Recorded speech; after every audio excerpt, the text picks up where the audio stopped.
contra, né? Como a maioria do pessoal aqui. sim. É, bom, eu acho que é interessante comentar isso também, porque vocês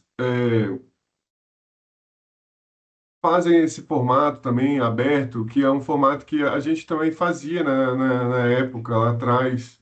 É um formato de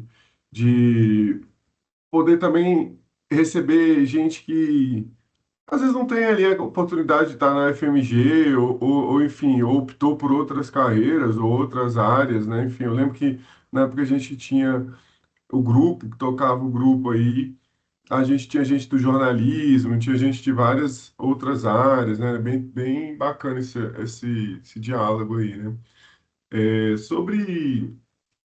Sobre a minha trajetória, assim, acho que é legal até falar, né? Assim, a gente tem uma curiosidade para saber, né, como é que são os meandros aí da área, né, do direito esportivo e tudo mais. É,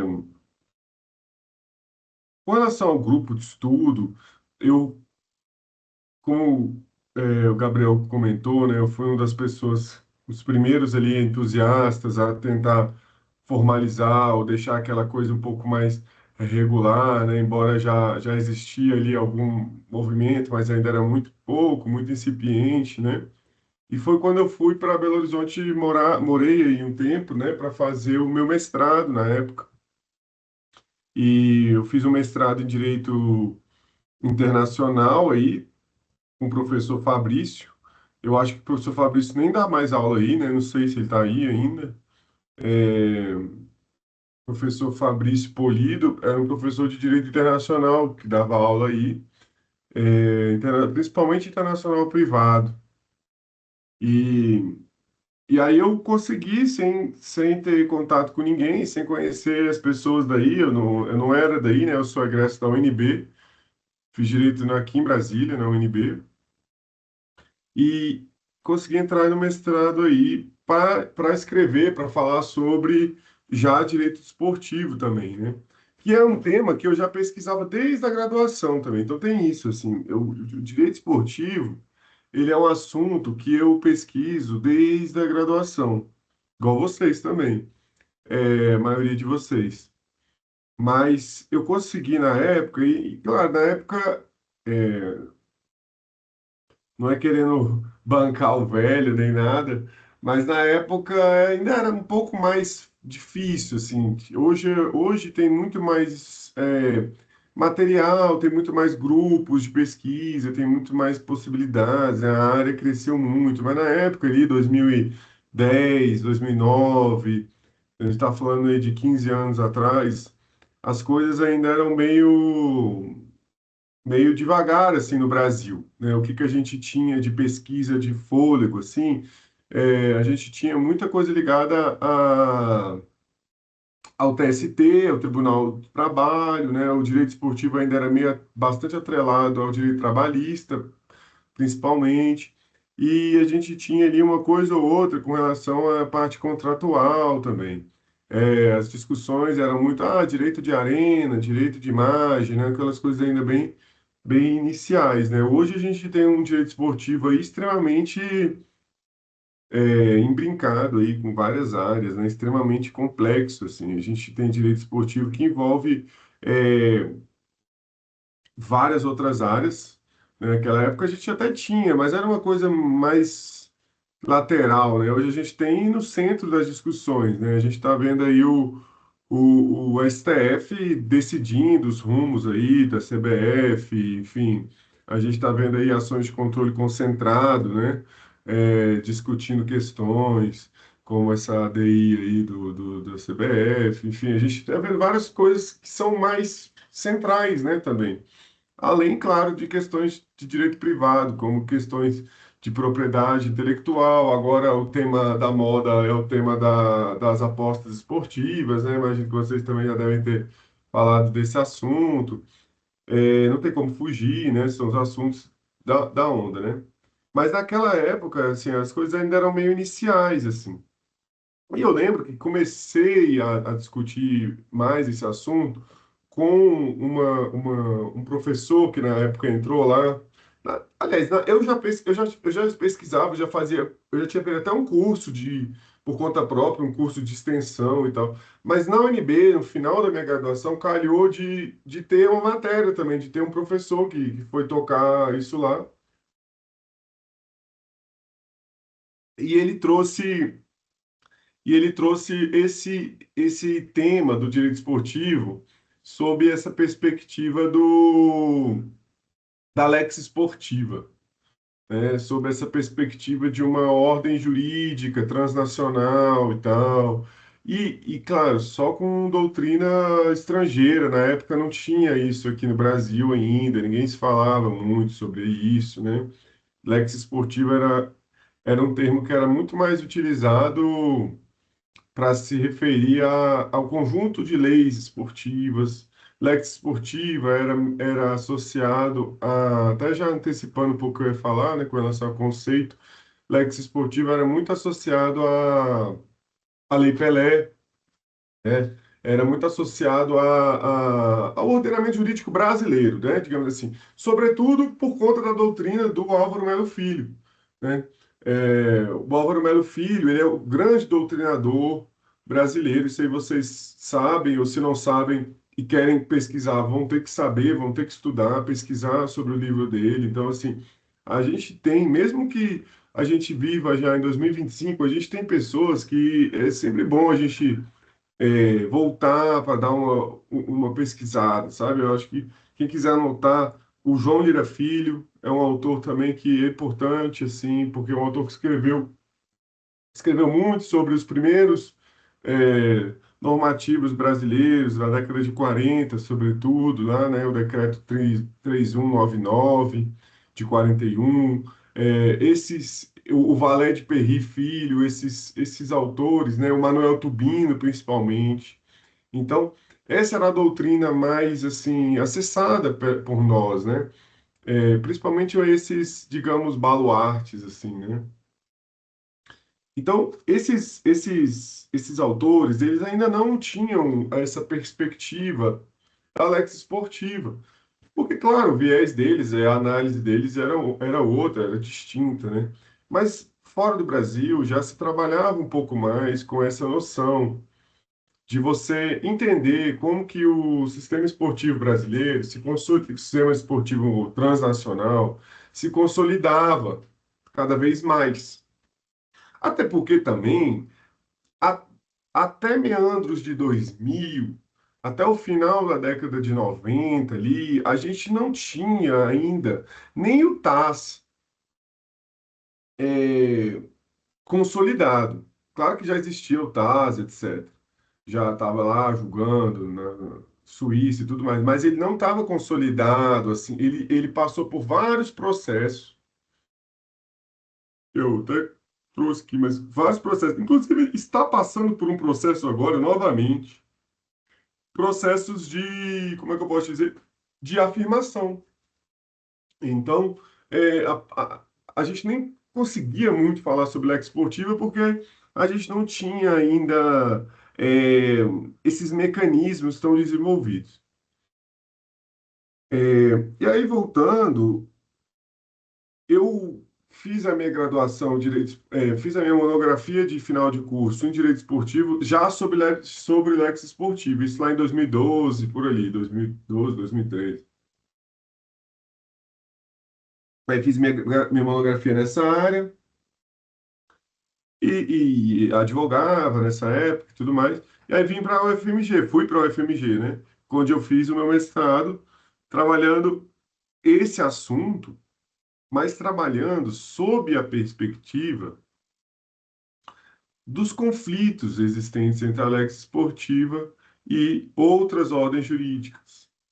É, por exemplo, especialmente ordens jurídicas estatais. Então, eu comecei a discutir no mestrado como que a gente conseguiria resolver alguns problemas que eu tinha. Porque, como toda como todo estudo na vida, a gente tem aquela curva de aprendizagem, né, muito elevada no começo, E a gente acha que já está sabendo muita coisa, acha que já está sabendo resolver várias questões. Então, quando eu fiz a minha monografia de, de graduação, e eu defendi a Lex Esportiva como uma ordem jurídica autônoma, como uma coisa que ela se afirmava muito fortemente, é, eu fiquei bastante entusiasmado com isso. Falei, nossa, realmente a gente tem aqui uma possibilidade de desenvolver muitos assuntos que são resolvidos dentro do esporte, né? Então, você estruturar essa cadeia de federações internacionais, confederações internacionais,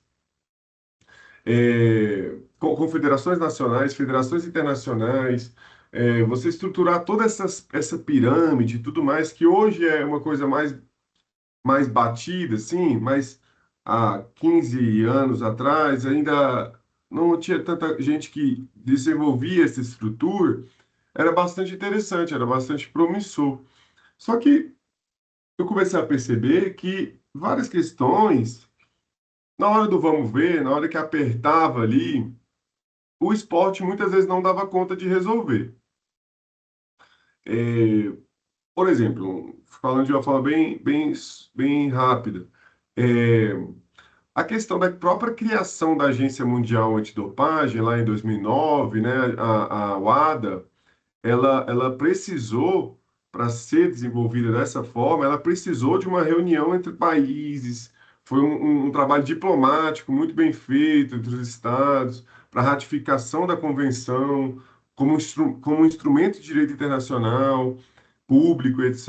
Então, várias questões assim, na hora do vamos ver, apertava, as coisas apertavam, né? É, se vocês quiserem me interromper também, fica à vontade. Pode levantar a mão aqui, que eu acho que aparece aqui, né? Aparece aqui, né? Levanta a mão e eu falo.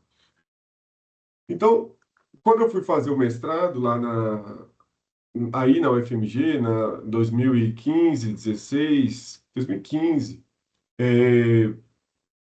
eu já tentei discutir como que algumas dessas questões elas estavam sendo muito tensionadas.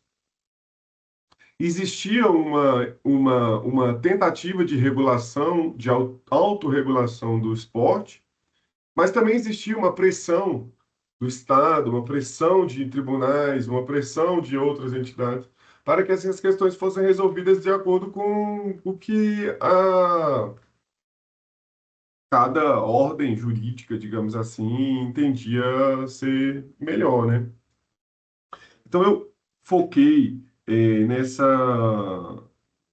nessa parte dos conflitos, como eu vou comentar com vocês.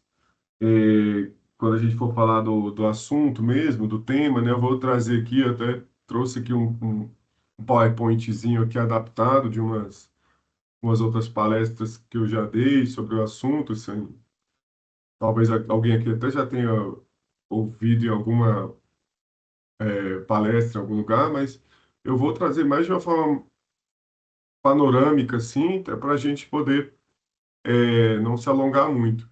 Eu até vou precisar encerrar uns minutinhos antes das 7, porque eu tenho um outro compromisso 7 horas, mas só coisa de 5, 10 minutos. Talvez vocês até alguém tenha aula também, enfim, 7 horas, enfim, já facilita também. É, mas aí é isso, aí fiz o mestrado na época, e o mestrado eu fiz muito baseado na teoria do professor Marcelo Neves, que é um professor aqui de Brasília, da UNB, que eu já conhecia, que foi meu co-orientador.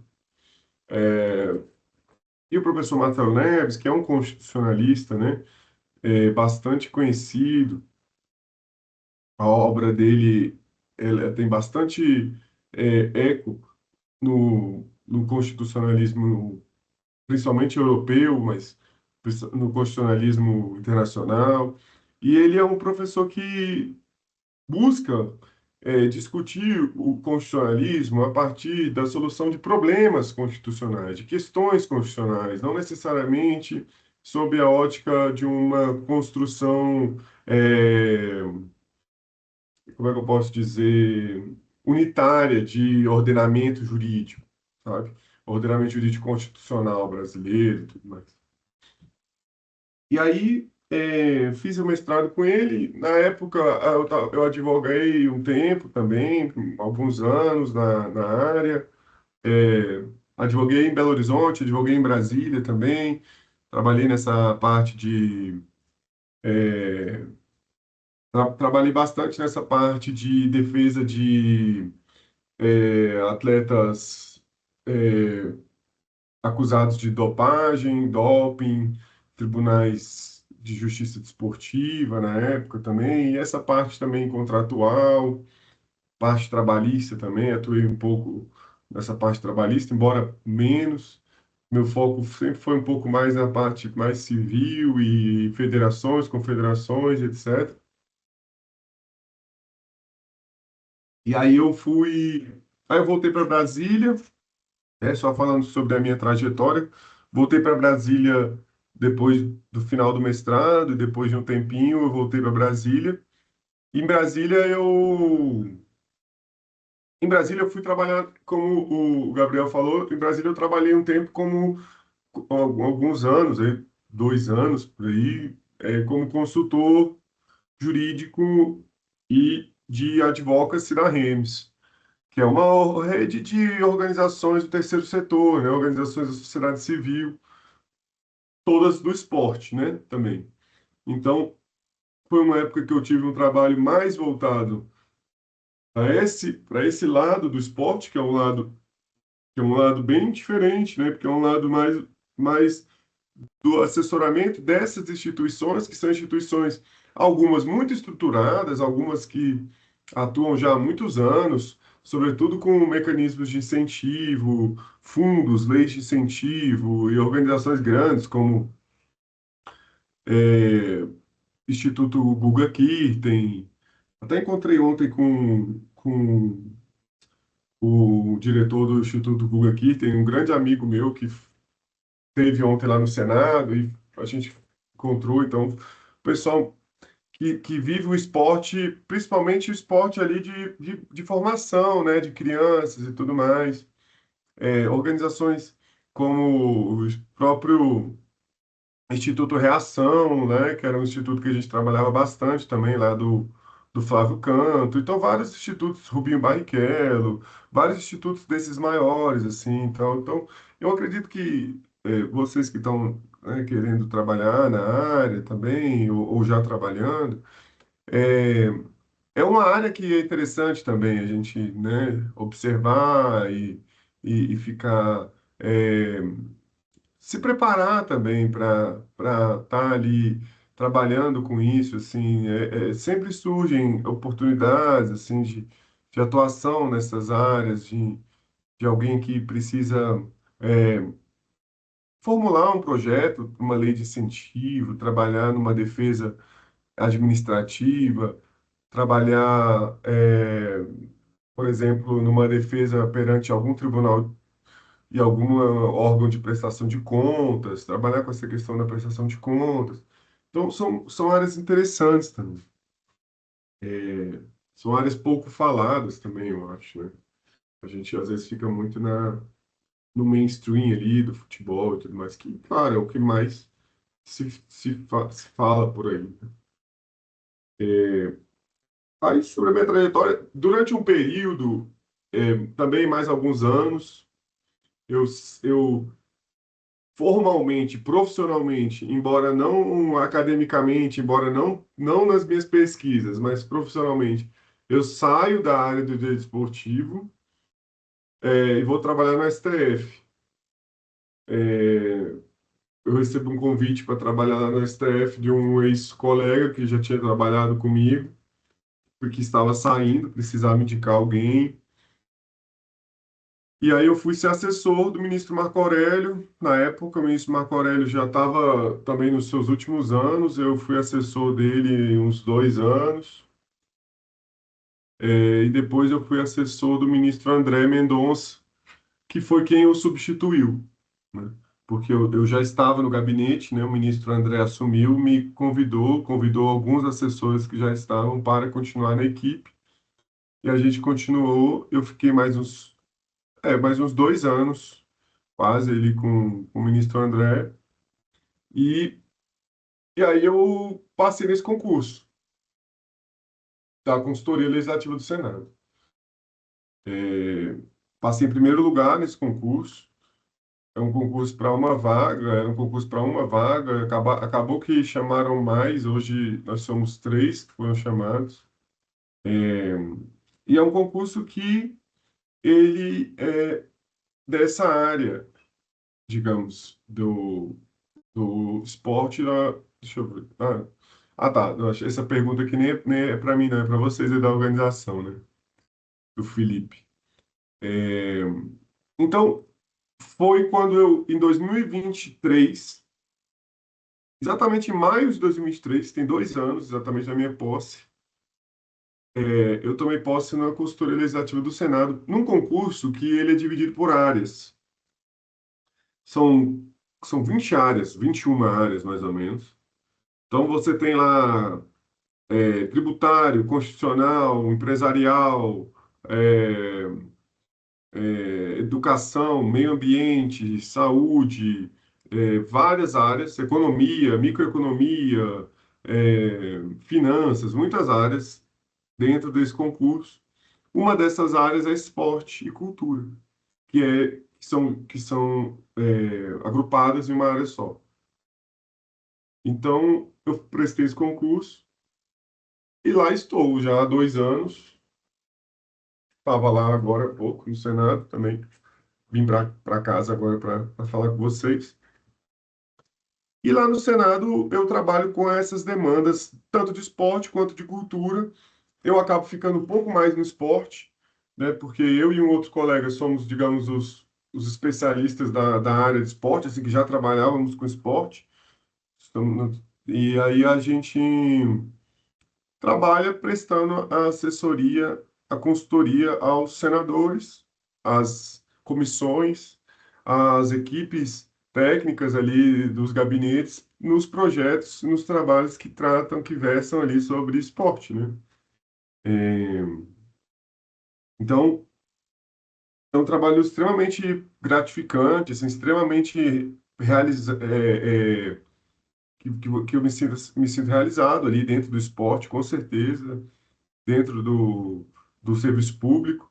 É, eu já estava no serviço público, né, porque eu já estava trabalhando no judiciário, e assim, sou uma pessoa que tenho admiração, assim, pelo trabalho ali do, do serviço público, tanto do legislativo quanto do judiciário. Eu acho que tem muita coisa que a gente consegue desenvolver ali, e prestar uma assessoria de fato aos parlamentares, que sem nós ali, sem o corpo técnico ali, especialista, seria complicado, né? Com a gente já sai muita coisa que vocês já veem como é que sai, né? Imagina sem a opinião das pessoas para falar, olha, não faz isso, que é inconstitucional e tal. Porque no final das contas, o nosso trabalho ali é um trabalho de consultoria, né? Eu tava conversando até isso hoje com um colega meu no almoço lá no Senado, que a gente estava falando como que nosso trabalho não tem poder nenhum, poder final nenhum, porque a gente envia o projeto, o senador fala, olha, eu quero um projeto de lei para melhorar as categorias de base do Brasil, porque isso, aquilo, não sei o que, não sei o que, a gente vai lá, formula um projeto pensando numa destinação de recursos, não sei o que, não sei o que. Aí o senador fala assim: não, vou mudar tudo, e vai lá e faz um negócio completamente inconstitucional, completamente violando a autonomia das entidades esportivas, não sei o que, não sei o que.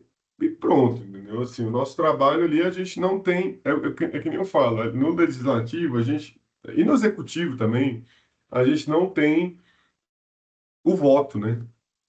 Quem tem o voto é quem manda. Então, assim, a gente vive na democracia. Quem tem o voto é quem manda. Então, não adianta nada. Ali, a gente falar, falar, falar. Muitas vezes o senador não vai ouvir, não vai entender. Muitas vezes vai. Muitas vezes isso é muito gratificante. Você consegue, sabe, mudar muita coisa.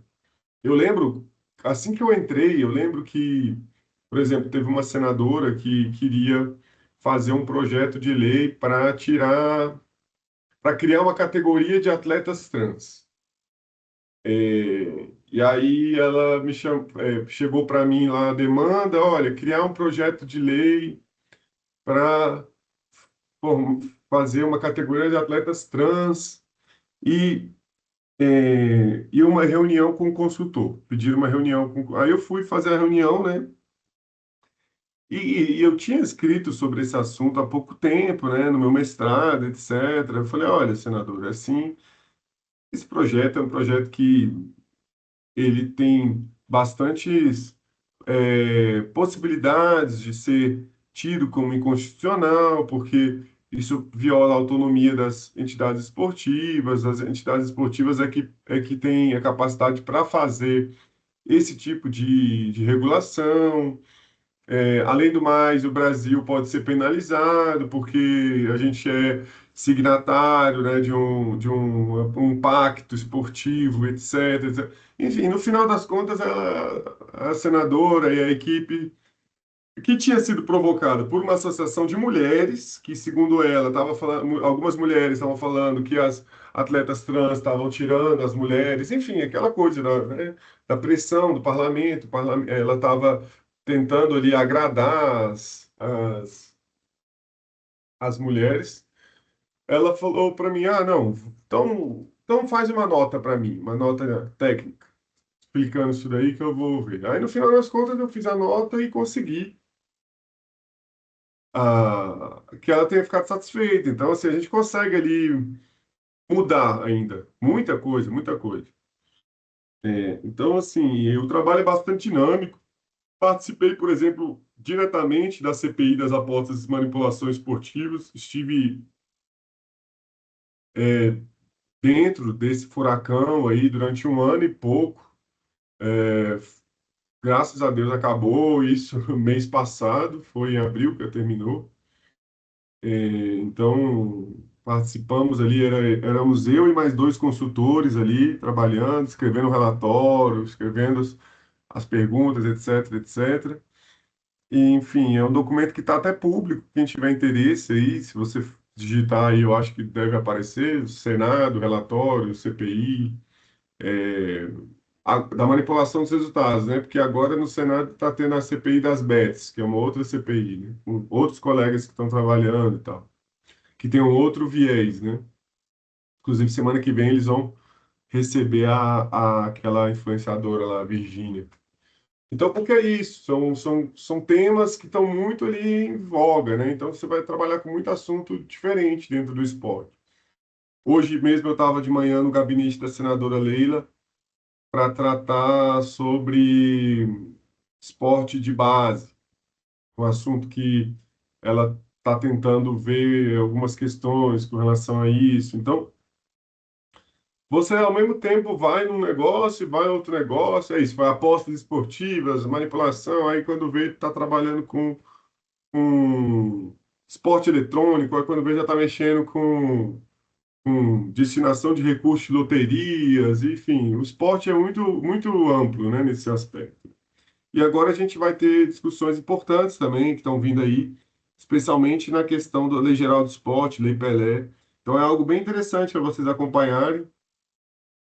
A gente tem a gente está num momento bem complicado em termos de legislação esportiva brasileira, porque a gente está no momento em que, eu não sei se vocês chamaram alguém para falar sobre isso, mas é interessante vocês abordarem isso, porque a gente tem a emergência aí da LGE, né, da Lei Geral do Esporte, ao mesmo tempo que a gente ainda tem a Lei Pelé vigente. Então, isso aconteceu por conta dos vetos, muitos vetos do Poder Executivo, quando da promulgação quando da sanção da Lei Geral do Esporte. Então a gente tem uma situação bem ainda ruim, né? Que eu espero que seja resolvida esse ano. Aí a gente está tentando, está torcendo para ver se dá uma solução para isso, porque a gente está com dois diplomas normativos gerais, digamos assim, atualmente, né? Aí a gente tem a opinião de que aquilo que é especializado, né? e é posterior, revoga o que é anterior, mas ainda assim existem questões que podem ficar meio no limbo. Então, eu acho que isso é um assunto bem interessante também de tratar. A gente está vivendo esse momento, né? Está vivendo esse momento. Eu lembro que na época que eu estava estudando, a gente tinha a Lei Pelé é bastante criticada na época, e hoje a gente tem uma Lei Geral do Esporte, a meu ver, extremamente moderna, extremamente interessante. E eu nem trabalhei nela, não estou falando para defender nada, não, porque quando eu assumi a Lei Geral do Esporte já estava praticamente pronto. Fala aí, Gabriel. É uma pergunta, desculpa te interromper, é justamente em cima disso aí que você está falando, né? Eu falo pelo, vamos dizer assim, pelo lapso temporal da gente ter os princípios basilares aí, vamos dizer assim, de matriz normativa. A Lei Pelé, de 98, né? A Lei Geral do Esporte agora. E pensando nessa Lex esportiva aí, como que você vê esse, sobretudo assim, no nível internacional, como que você vê o nível de certo atraso, vamos dizer assim, do Brasil com relação às outras confederações, principalmente partindo do princípio da perspectiva dos nossos, vamos dizer assim, você citou aí através dos vetos, né, das proibições, algumas coisas que as nossas legislações nacionais impedem perante as legislações internacionais. Você vê isso, esse lapso temporal dessas leis, né, que é o que você está falando aí, ou se você vê um atraso, vamos dizer assim, da nossa legislação em relação às outras legislações internacionais. Bom, não é nenhuma questão de atraso, sabe, Gabriel? Porque o que acontece? Quando eu falo de veto, são os vetos do Poder Executivo aos dispositivos da lei geral, né? Só que no que foi vetado, o Poder Executivo acabou deixando a Lei Pelé vigente. Então, o que que acontece? A gente tem, a gente não tem uma lacuna, a gente tem um excesso, talvez, de regulamentação, mas a gente continua sendo regulamentado. Se você quiser saber qual é a idade do clube que o clube pode ter um atleta formador no seu qual que é a idade que um atleta pode morar no alojamento de um clube, isso está lá na lei, entendeu? A gente tem norma, não é um problema de norma, não. Isso não afetou assim internacionalmente.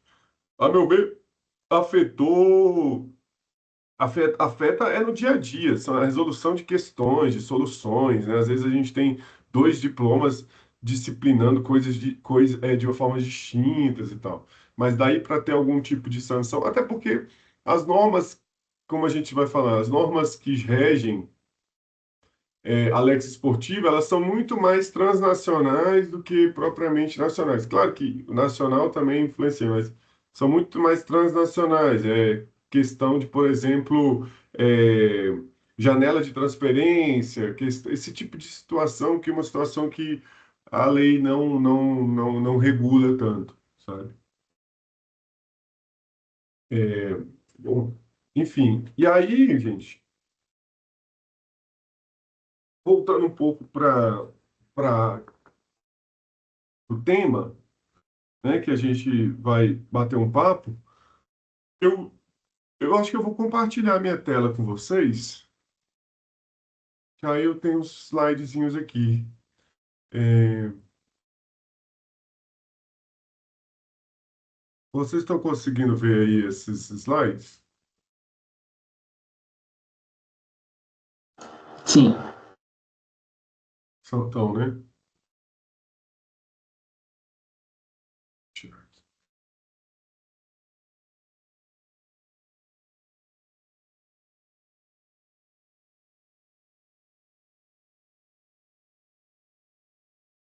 Bom, vocês estão vendo os slides aí, né?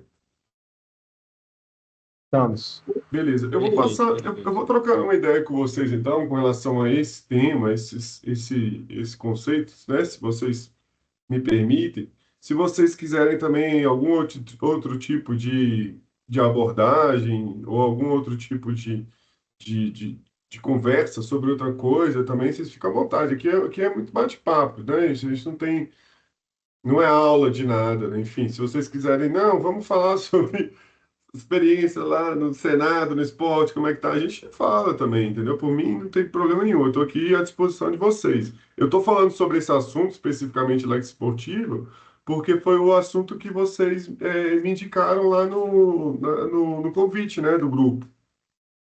Mas fiquem à vontade, tá? Até para interromper, para perguntar, para falar outras coisas, se quiserem saber mais sobre a minha trajetória, minha vida também de esportivo, se quiserem saber outras coisas também sobre é, é, dicas de estudos ou de materiais, qualquer coisa, eu estou aqui. Beleza? Bom, é, eu vou comentar um pouquinho sobre esse assunto da Lex Esportiva, principalmente pautada nessa questão, principalmente pautada no que eu consegui publicar, né, na época do lançamento do meu livro, que foi muito na esteira da minha dissertação de mestrado, e tá aqui, eu vou pegar até aqui para mostrar para vocês, eu aqui, enfim, quem já viu, alguém já deve ter visto aí por aí. E é um livro que eu procurei trabalhar esses problemas, essas questões que envolvem a lex esportiva e outras ordens jurídicas, especialmente baseadas em é, três, é, três eixos. A gente está cansado no final do dia, tem palavra que foge na nossa cabeça. Três eixos, que foram gênero, pessoas com deficiência e religião. Esses três eixos, eles foram trabalhados aqui, é, Lex Esportiva e a igualdade de gênero, exemplos de conflitos decorrentes do critério de divisão de gênero binária no esporte. Lex Esportiva e a não discriminação de atletas com deficiência. E Lex Esportiva e a violação ao direito à livre manifestação religiosa. Por que que eu escolhi esses eixos, né? Porque foram eixos que eu percebi que tinham casos muito, muito, muito interessantes. Muito interessantes. É, eu vou até inverter a ordem aqui e vou até passar para um desses casos para a gente falar, que é um caso mais recente até, que é o caso da Cláudia Peckenstein. Não sei se vocês conhecem esse caso. Alguém aqui já ouviu falar desse caso? Ninguém nunca ouviu falar dela. Bom, eu vou comentar um pouquinho sobre o caso da Cláudia. Vocês estão vendo aí, né? O slide. A, a Cláudia Pechstein, ela não está no livro. Esse caso dela não está no meu livro. Por isso que eu vou até tratar desse caso agora primeiro, porque é um caso até mais recente do que aconteceu. E é um caso desses casos complexos, sabe? Que envolve essa, essa dificuldade que a gente tem, às vezes, de justificar a existência de uma ordem jurídica esportiva frente a questões de direitos humanos, por exemplo. Porque aqui o foco do meu livro, especificamente, foram os conflitos que envolvem direitos humanos, né? Quer ver? Um assunto que eu acho interessante. Vocês lembram é, quando teve, quando teve, quando teve as Olimpíadas, as Olimpíadas as Olimpíadas do Rio de Janeiro, 2016, né? Quando a gente teve as Olimpíadas do Rio de Janeiro, em 2016, a gente estava, grande maioria de vocês aqui são bem jovens, né? Talvez nem, quer dizer, talvez não, né? Nem não estavam na faculdade, enfim, porque 2016 já tem o quê? 8, 9 anos, né? Estavam indo, eram bem novos ainda. Mas a gente estava ali na, na época das sanções à Rússia. Que a gente ainda está, né, na verdade. Mas a gente estava naquele momento em que o escândalo de dopagem tinha sido recém-descoberto, aquele escândalo russo e tudo mais, né? E aí, o que que aconteceu? O Comitê Olímpico Internacional, o Comitê,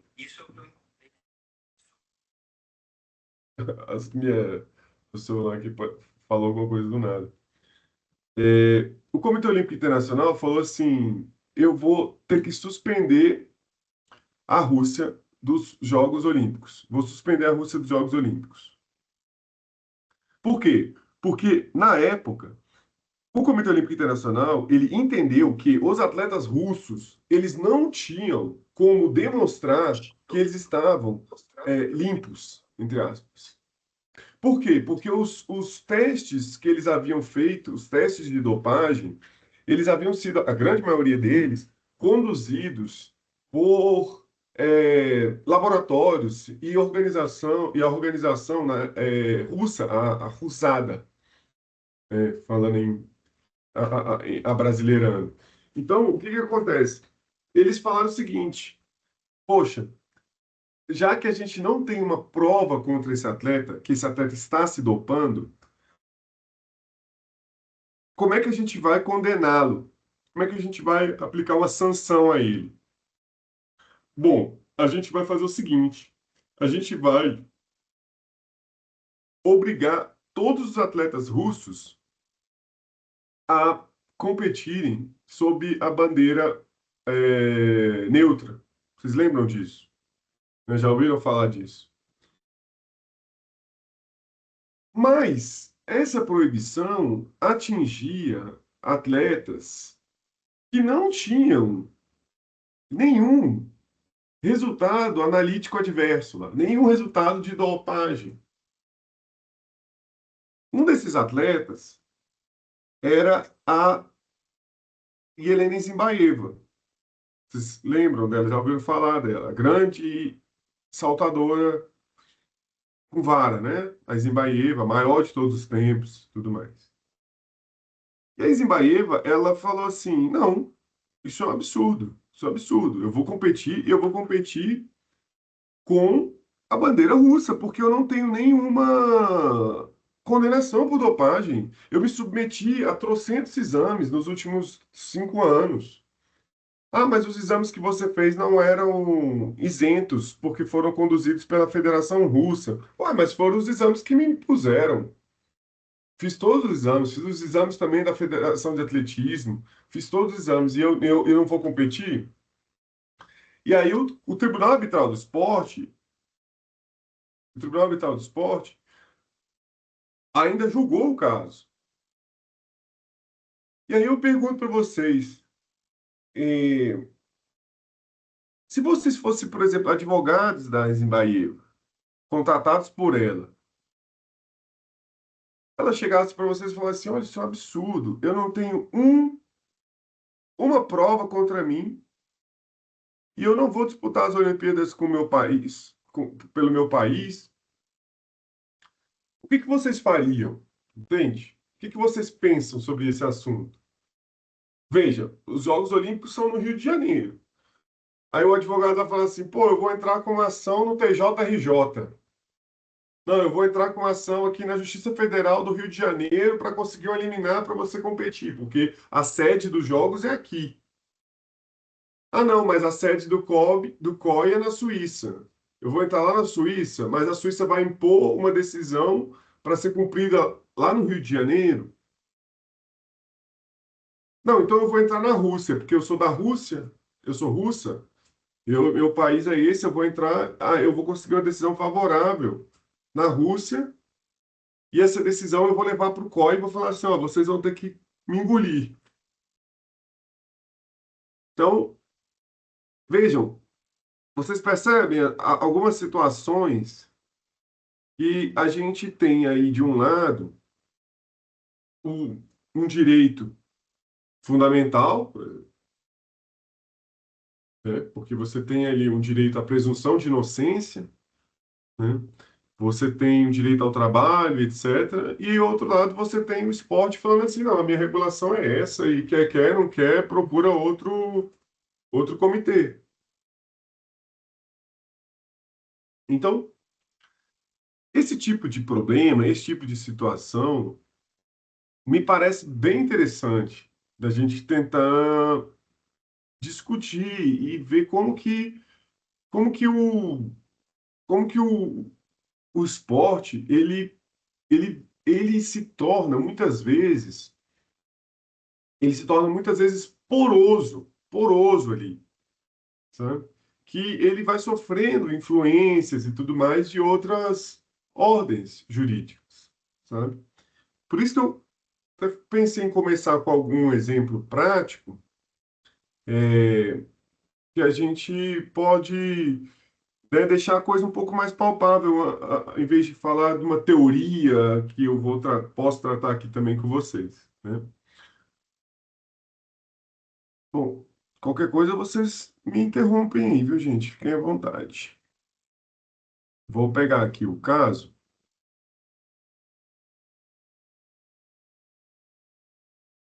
Aliás, eu vou pegar, aliás, eu vou até pegar um outro caso aqui que me parece até mais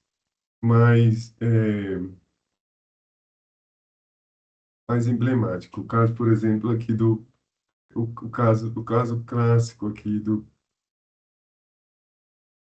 Casey Martin. Pode ser o caso do Casey Martin, que é bem interessante também para vocês verem como funcionam essas, essas discussões, né?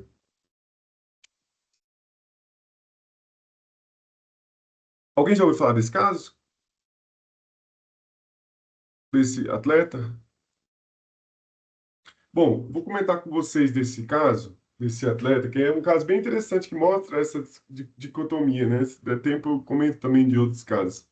O Casey Martin, ele é um golfista norte-americano. É, alguém falou? Quer falar alguma coisa? Bom, vou seguindo aqui. Qualquer coisa, podem me interromper aí. O Casey Martin, ele é um golfista e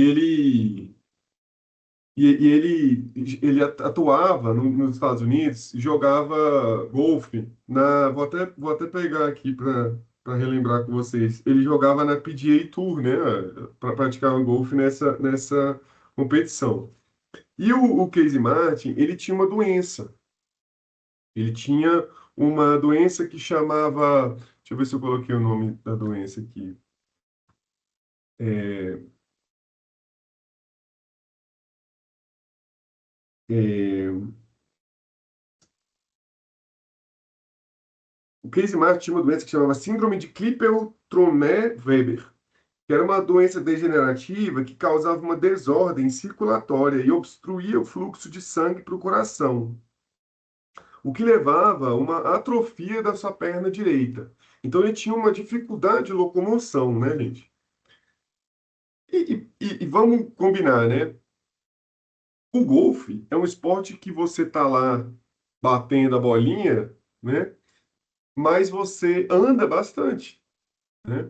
Porque você tem que caminhar entre os buracos, né? Só que essa doença dele, como eu falei, era uma doença degenerativa, e essa doença fez com que ele fosse cada vez perdendo mais a mobilidade, o poder de andar entre nas competições, nas provas. E aí, o que que ele fez?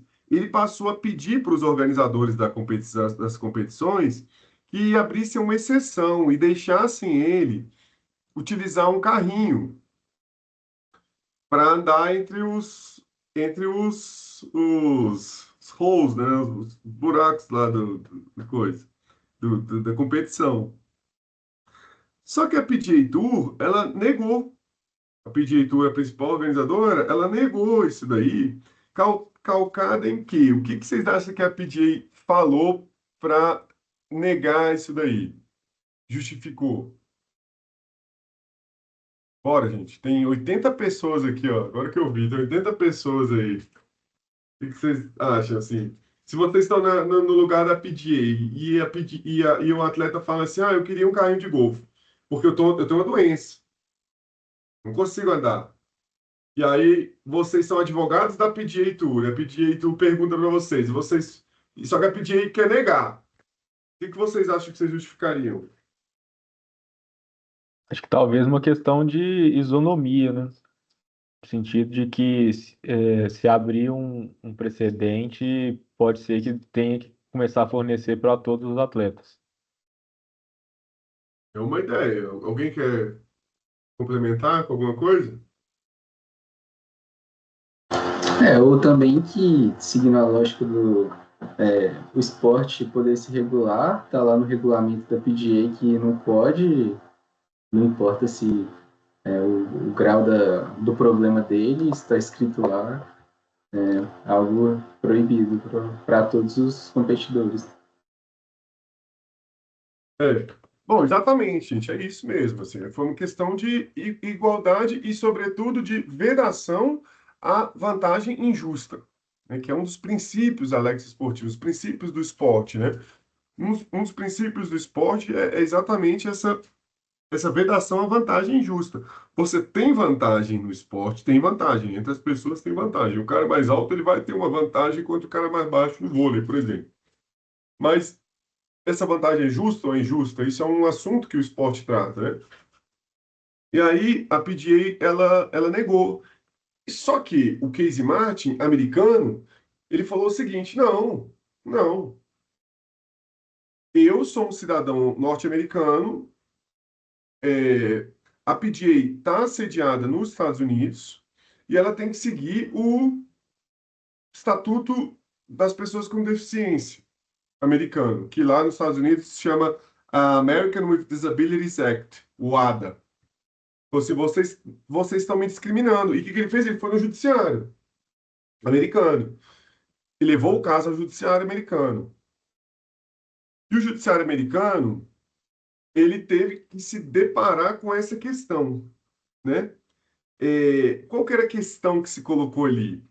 Caminhar durante a partida é uma parte inerente do golfe e permitir que alguém assim não faça iria de encontro ao princípio esportivo da igualdade entre competidores. E nós não podemos permitir que o Estado interfira nas regras do jogo. Esse era um argumento, esse era um lado. Vocês compreendem isso?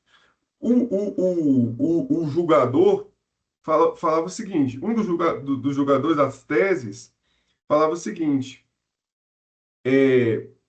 não podemos garantir essa vantagem a um atleta. Agora, uma outra ala pensava o seguinte: caminhar não é parte essencial do jogo. Golfe não se trata disso. Golfe se trata de acertar o maior número de buracos com a bolinha no menor número de tacadas. Além do que, o âmbito esportivo ele não é uma esfera isolada. Ele não pode se eximir da aplicação das normas referentes às pessoas com deficiência, né? O esporte ele não pode ser um local de desrespeito à legislação americana. Compreendem essa dicotomia? O que vocês acham disso? Né? Alguém quer opinar, por exemplo? Se vocês fossem decidir esse caso, o que vocês advogariam? Alguém para defender um lado?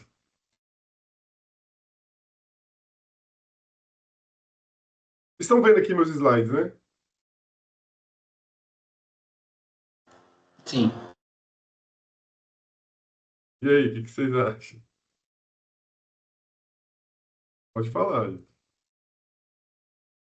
Vocês acham que o golfe, caminhar é parte do esporte? Eu posso garantir isso a alguém ou isso é bobagem? Se eu estiver dando isso para alguém, não importa. O que importa é o que a pessoa está fazendo ali. E outra, vocês acham que isso viola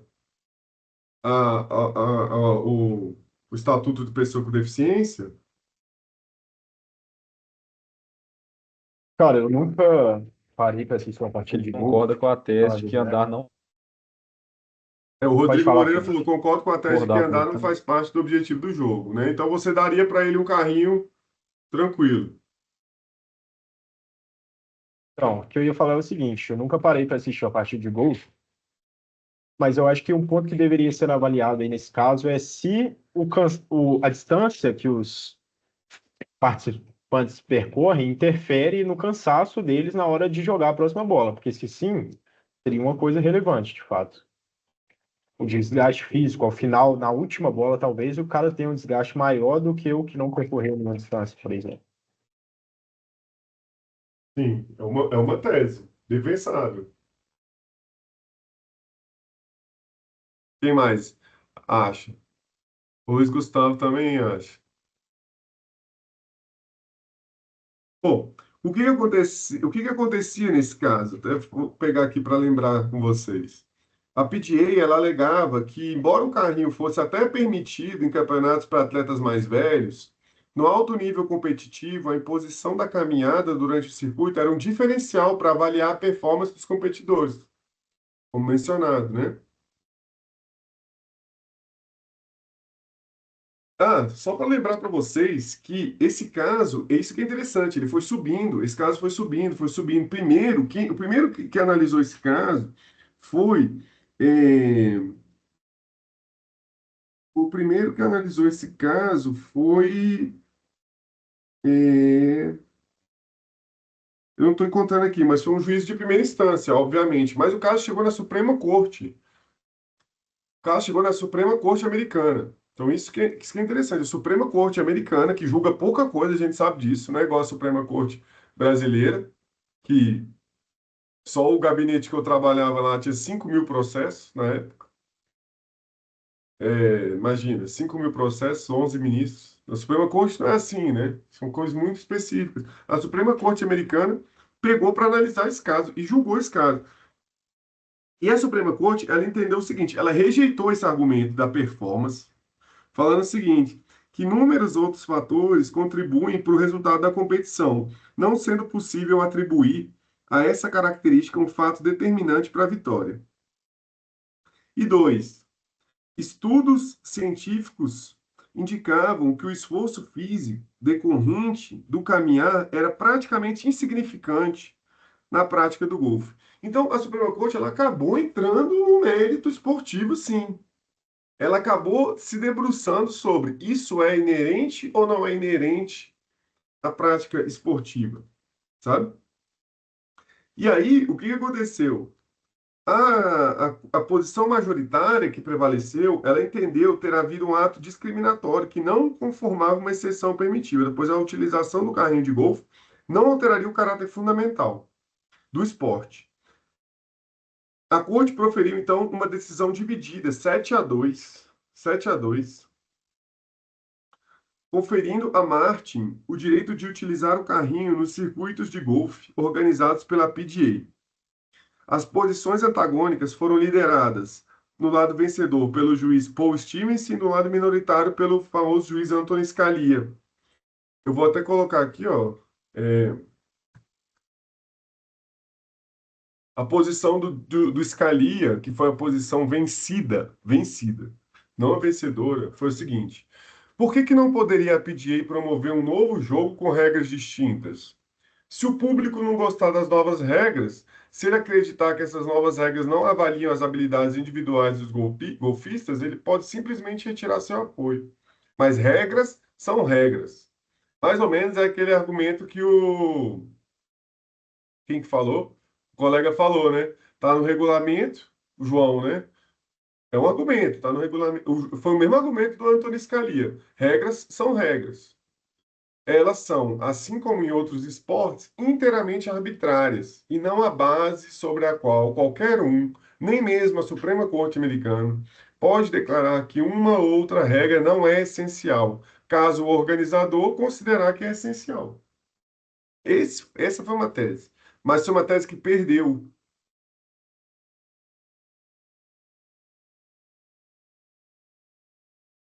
Cadê que passa? A tese que venceu, que prevaleceu, foi essa, do Stevens, que falava o seguinte: nós podemos observar que o uso de carro de golfe em si não é inconsistente com o caráter fundamental do golfe. Desde cedo, a essência do jogo tem sido realizar um menor número de tacadas com o intuito de acertar a bola em buracos previamente estabelecidos. Ao longo dos anos, tem havido muitas mudanças no equipamento dos jogadores no desenho do campo. Não há nas regras de golfe nenhuma proibição ou penalização pelo uso do carro de golfe como transporte. Então, o que que acontece? A gente tem aí uma prevalência das regras estatais sobre as regras da Lex Esportiva nesse caso. Por que das regras estatais? Porque a corte entendeu que os campeonatos da PGA eles estavam incluídos no conceito de acomodação pública que estava no American with Disabilities Act, que era entendido como estabelecimentos disponíveis para pessoas não deficientes. Portanto, como um operador dos circuitos de golfe, a PGA não poderia discriminar nenhum indivíduo no igual gozo no usufruto dos bens e serviços. A posição majoritária da Corte procurou concatenar o princípio da não discriminação constante em uma lei federal com preceitos fundamentais e inerentes à prática esportiva. O próprio American with Disabilities Act permite essa articulação quando estabelece a exceção quanto à afetação da natureza dos bens e serviços. A solução não decorreu da imposição de uma última ratio decisória, ou seja, o juiz não falou assim, algo prevalece sobre algo. Essa ordem permanece. É esporte, quem define esporte é a PGA, então eu não vou me intrometer. Não. Houve um esforço da Suprema Corte em compreender a lógica operativa do esporte, ao mesmo tempo em que levou em conta critérios fundamentais previstos no Estatuto da Pessoa com Deficiência.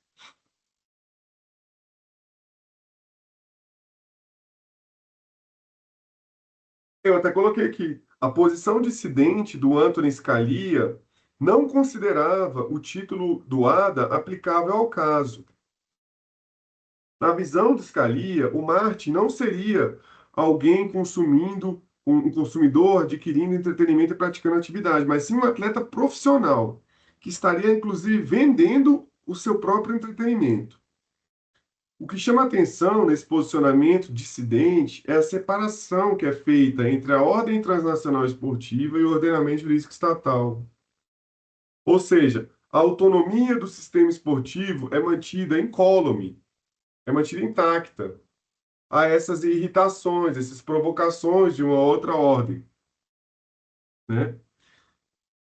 De acordo com essa visão dissidente, a única função do esporte é o divertimento, o que inclusive distinguiria das atividades produtivas, de forma que seria impossível dizer que alguma regra arbitrariamente escolhida seria ou não essencial. Todas as regras são arbitrárias, em decorrência da tradição e da insistência dos órgãos. Então, esse é um caso, né, que eu trouxe para vocês aqui, para exemplificar esse assunto, que mostra que a gente vai ter, ao longo dos últimos anos, cada vez mais questões que elas vão ser colocadas para serem resolvidas dentro de fóruns que são tanto da própria ordem esportiva, no caso, a PGA resolveu. A PGA resolveu a situação. A PGA falou assim, não, não pode. Mas elas também são colocadas para serem resolvidas em ordens jurídicas outras, como estados, sabe? Então, o que eu acho interessante, mais do que a gente até discutir essa conformação da Lex esportiva, né, como eu trouxe aqui nos slides, né, eu trouxe aqui mais para trás aqui a gente discutir, por exemplo, isso daqui, ó, que é a formação de um triângulo institucional, que a gente vai pensar, cara, como que a OLEX esportiva se consolida? Quais são as estratégias de validação, sabe? Ela tem estratégia de validação, ela consegue ter uma jurisprudência, ela consegue ter um tribunal arbitral do esporte, ela consegue ter câmaras de resolução de disputas dentro das federações internacionais, e ela consegue ter normas, Tudo isso ao lado dos contratos, que são a base dessas relações, contratos entre atletas, contratos tácitos, inclusive, né? Mas esse tipo de conformação, ele também está sujeito, e aí o meu ponto, principalmente no livro, tá sujeito a esse tipo choque, de choque, né? Quando a gente tem uma atleta, por exemplo, como a Caster Semenya, eu acho que eu até coloquei aqui o caso dela também. Coloquei só a foto dela nesse aqui, não coloquei. Mas quando a gente tem um atleta como a Caster Semenya, né, que provocou os tribunais se debruçaram sobre esse assunto da Caster Semenya. Alguém lembra desse caso da Caster Semenya? Como foi? O que foi? Alguém já ouviu falar?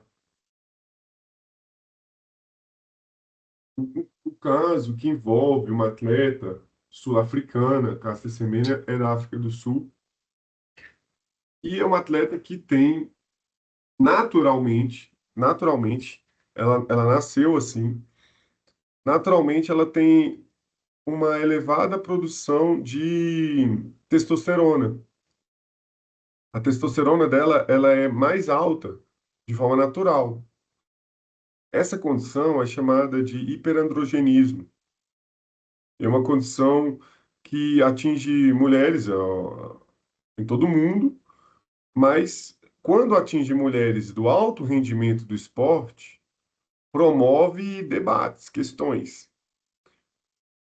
E aí existem regras esportivas, eu não vou entrar tanto em detalhes sobre esse caso, mas existem regras que obrigam essas mulheres a fazerem tratamentos hormonais para reduzirem os níveis de testosterona, né?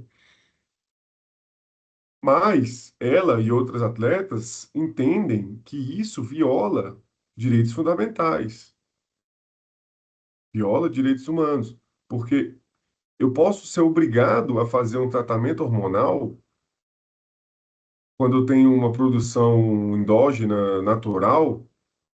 É uma questão, né? Vocês entendem o que eu estou querendo dizer? Que isso é um problema do âmbito de direitos humanos?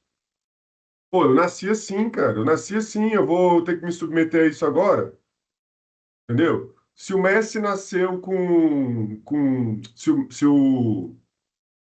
é que chama? O Michael Phelps lá, ele tem uma questão lá que dizem que ele tem uma mão um pouco maior e tem os dedos, não sei o que, não sei o que. Então, assim, ele tem uma vantagem. Ninguém cortou o dedo dele, sabe? Eu vou ser obrigado a tomar hormônio por causa disso?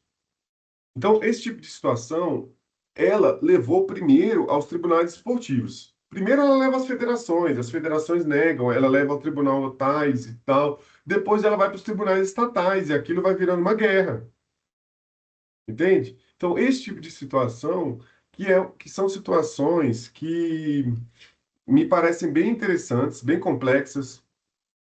Quem tiver interesse em se aprofundar, pode pesquisar mais coisas. No meu livro tem bastante coisa sobre esse assunto. Estou à disposição de vocês também. Eu vou encerrando aqui, gente, que eu tenho um outro compromisso às 7 horas. Mas eu vou deixar aqui o meu contato para vocês. Tá aqui meu e-mail, tá?